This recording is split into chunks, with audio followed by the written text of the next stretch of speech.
Welcome to Boxing Gems. My name is Mansa Ray.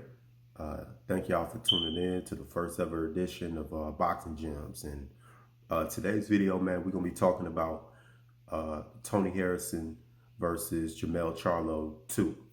I had a chance to watch it. I know we're a few days past the actual fight going down. But I wanted to talk, man, about a little bit about what I saw during the match and why I feel and why I've been a fan of the Charlo twins. For the past few years since I first saw them fight. A couple years back. Them along with Errol Spence and a few other guys who I just particularly, like their style and the way that they go about the fight. For starters, man, with Tony Harris and Charlo, I think we all saw, and witnessed last December when they had their fight, the first fight. The lead up to the fight, man, was very respectful. Everybody was, for the most part, the expectation was that Jermell would come out on top. And, I know the actual fight, when the actual fight went down, a lot of people thought that Jermell won, and including myself watching it live. And even in watching it now, going back to it, I still think Jermell won that fight. I'm not a big proponent that the challenger didn't just come in and throw jabs and, not really press the action and win a fight. You know what I'm saying? So in my way of looking at the fight, a lot of what I saw from Jermell from the first fight, looks like some things were corrected, and Tony came in with a whole new game plan. And of course, the animosity and everything that built up, after the post fight when Jermell, you know, when Jermell, pretty much, said Tony, admitted defeat, and from there, everything went to hell. So, but I think it made for a great fight this time around. I think it was definitely a fight of the year candidate for Harrison Charlo 2. I don't think that it outdoes Spence Porter, but it's definitely a candidate, and I'll definitely give it a top 5 of fight of the year. And the build up to this fight, man, fight number 2. We all saw the press conferences, we saw the face to face. I thought they did a great job, man, building this fight, and that was proven based on the viewership of this fight being, out beating a Crawford fight. I believe they did like 2.2 million views or something of that nature is where it peaked at for this second fight, man. And I think it does justice to both fighters. I like what it does for the sport. I like what it does for PBC, and I hope they continue on into 2020 with this same type of strategy and vibe when it comes to promoting fights. But I'll say this, man. The fight lived up to all the expectations, all the hype, the back and forth from both gentlemen, from start to finish, from the time back in June when they were supposed to originally fight, and Tony had that mysterious ankle injury that he never had surgery for. From that time up until now, they did a great job building this fight. And, it definitely lived up to the hype, man. And I have to say, the narrative going into the fight of, Jermell, basically being emotional or Tony being in his head, I think was overplayed. I think in most situations when you're in a fight, man, like all you think about is the other person, especially if you're preparing properly, if you're focused, all you're going to be thinking about is the opponent. So I didn't buy too much into it. I just saw it as though Jermell was going to be fueled to win this fight even more based on the chatter that was going on from Tony. But my analysis of the fight, man, I thought that overall, man, Jermell did a great job. And I think a lot of boxing casual fans missed it. I think even the commentators, a lot of times, man, they get into a narrative. Last fight, the Harrison Charlo won. The narrative that they built up was that Charlo was pressing the action and he's getting all this off, and they weren't really saying anything about what the type of work with Tony was doing. And I thought it was a close fight. I just had Mel winning, but I didn't have a problem with Tony winning because I saw that he was doing good work. in this particular fight, what I saw was Jermell was really pushing the action the first 30 seconds to a minute of every single round. You go back and watch that fight. Watch fight number 2. Go back and watch, man. Jermell was pressing the action every first 30 seconds to a minute of every round. What that did was force Tony to put on to put on the gas a little more than he wanted to probably. I don't know what their specific game plan. I know they spoke about winning the box early, and then, when he got knocked down in the second round, it forced them to kind of go to plan B, which was the bully the bully. I thought that played in the hands of Charlo, but ultimately, the first minute of every round, Jermell was pushing the action, throwing a lot of punches, landing a lot, and it was forcing Tony to, if he wanted to win a round, he would have to put on the gas the last 2 minutes of the 2 minutes for every round. And we all know one of the big flaws with Tony is his stamina, his issues with fatigue, and of course his chin.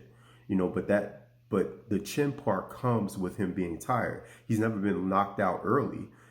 It's mostly that he gets tired, gets lax, and he ends up getting caught with something that he can't recover from.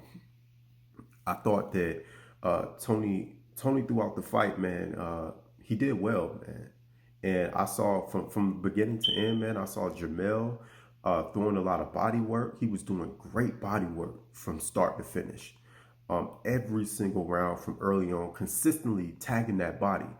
And the commentators were not picking up on that, because a lot of times, man, when it comes to boxing, from a casual fans aspect, and from just sitting there watching it, if you're at the bar, you're listening to what the commentators are saying, what's happening, but you're not really paying a close attention to the details of what's going on.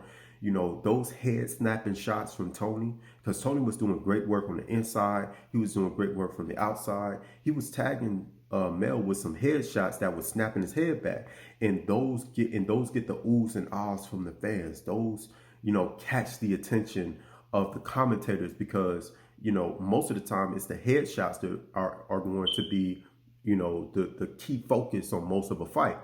But if you ever watch, man, if you watch that fight again, if you haven't went back and watch the work that Jermell was doing, because when you're throwing shots to the body, man, you're not that's not going to snap back the person's head. They may not react to every single body shot, because most great boxers, especially on that level, have a great poker face.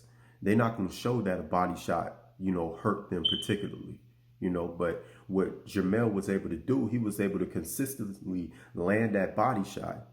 And throughout the fight, it slowed Tony down. I thought that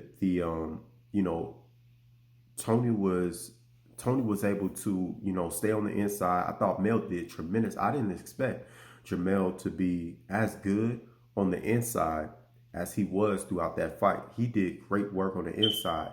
Tony had some sharp punches to the head, but Mel was digging into that body, and it paid dividends down the stretch of the fight. I thought Tony got too lax. He got confident because he won. I had the fight up until the point of the 11th round. I had Jermell up 95-94. Tony did a great job throughout. I thought through rounds 1 through 6, he did an amazing job boxing. I gave Jermell the second round. He was a 10-8 round there, and I gave Jermell the fourth round a 10-9 round. So overall, Tony was controlling the fight up until sixth round. But I thought that what ended up happening, man, Tony got gassed. He got gassed around the 6th round, and around the 8th, because Mel was putting on that pressure every start of a round, he was forced to fight a lot harder than he probably wanted to. And I think he got gassed around the 8th round, because I saw the difference in Tony around the 8th round. When that 8th round ended, that was pretty much it. And Tony gave a great, I think he rallied in the 10th round. He gave a great effort. He was trying to stay in the fight. He was trying to win the fight. I think he thought he was up, and he can kind of coast a little bit in round 11. That's why he ended up getting caught. But overall, man, I thought Tony did a great job in terms of Uh, just staying on top, staying on top of Mel throughout the fight. I thought Mel, I think it was a back and forth exchange, but Tony in that 10th round, he emptied out the tank, man. And that's what ended up getting him dropped in the 11th round, man. You could see, and all it was Tony was gassed in the 11th round. Mel saw it. Mel caught him with a body shot in the 11th round, and he probably hurt him. He probably saw that he hurt him, and then he put on the gas. And so ultimately, man, Mel, he put on that. All it was, man, Mel put on the gas in the 11th round and shut it down. Um, Charlo, we learned a few takeaways from the fight, man. Harrison is here to stay. He's a great fighter. He's a championship worthy caliber fighter, and I want to see him get another shot. I want to see him stay in the rotation at 154, which is probably the hottest division in the sport. As far as top to bottom skill, I think 154 is a beast. Tony did a great job. He's an elite fighter, just with a weakness that he may not be able to overcome, which is his chin. You can fix fatigue, man, but that chin, even early in the fight, he didn't have a problem with fatigue and he got caught. So, I think he's always going to be at risk of being dropped. I think he can get past it, as he showed in the first fight, that if he can stay up on his feet, he can potentially win a fight just off his boxing ability, which is head above shoulders above most fighters in the division. I thought Charlo proved once again that his power is for real. It's not something that he just recently picked up and that is overstated. His power is for real.